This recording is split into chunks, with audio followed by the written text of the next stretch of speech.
And President Biden, out of respect, was expected to resume campaigning tonight after a sit-down interview with Lester Holt. Of course, the campaign did suspend activity after the assassination attempt on Donald Trump Saturday at his rally in Pennsylvania.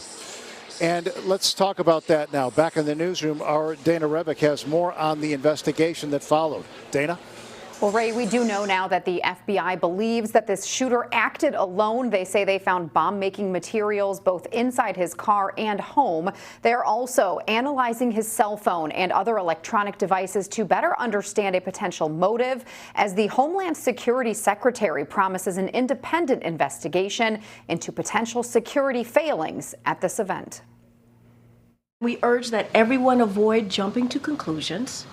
Let the law enforcement professionals do their job. The White House responding to Saturday's events, and the Homeland Security Secretary briefing reporters on the latest in the investigation into the shooting that injured former President Donald Trump.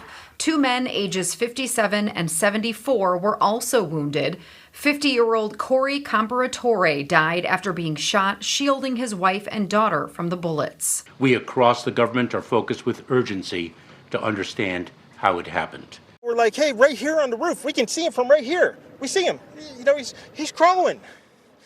And next thing you know, I'm thinking to myself, why is Trump still speaking? Why have they not pulled him off the stage? As the FBI begins its criminal investigation into 20-year-old Thomas Matthew Crooks, the suspect killed by Secret Service agents, we are hearing for the first time from a member of the local sheriff's department in Pennsylvania, who says an officer helped hoist a second officer up to the roof after witnesses told them they saw a man with a gun on top of the building.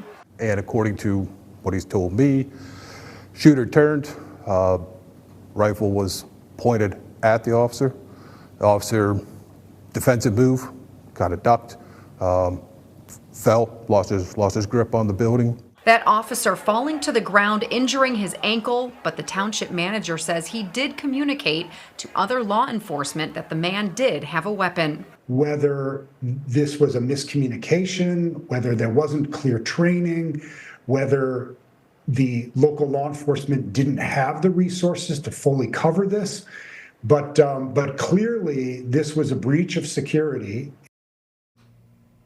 This afternoon in that White House briefing, Alejandro Mayorkas would not comment on why Secret Service agents were not also positioned on that particular building or had it in their sights during the event. He was also asked if local police were in direct radio communication with Secret Service agents once they spotted the shooter, but he said he would not comment on that either until after the FBI investigation is complete.